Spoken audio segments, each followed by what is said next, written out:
நற்றிணை என்பது சங்க காலத்தில் உருவான தமிழின் அழகிய அக இலக்கிய பொக்கிஷமாகும்.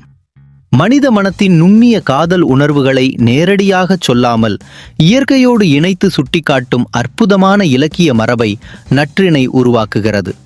குறிஞ்சி, முல்லை, மருதம், நெய்தல், பாலை எனும் 5 திணைகளின் வழியாக காதலின் சந்திப்பு, எதிர்பார்ப்பு, ஊடல், பிரிவு, துயரம் ஆகிய வாழ்க்கை நிலைகள் மிகவும் மென்மையாகவும் நாகரிகமாகவும் வெளிப்படுகின்றன.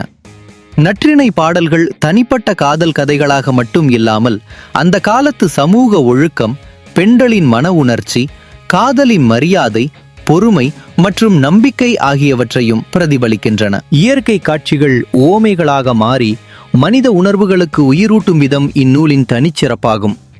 2000 ஆண்டுகளுக்கு மேலான காலம் கடந்தும் இன்றைய மனித மனத்திற்கும் நெருக்கமாக உணரப்படும் இந்த இலக்கியம் தமிழின் ஆழ்ந்த பண்பாட்டையும் உலகுக்கு அளித்த இலக்கிய செல்வத்தையும் எடுத்துரைக்கிறது. நற்றிணையை வாசிப்பது என்பது காதலை மட்டும் உணர்வது அல்ல, அது தமிழின் நெஞ்சத் துடிப்பையும் மனித உணர்வுகளின் நிரந்தர தன்மையையும் அனுபவிப்பதுதான்.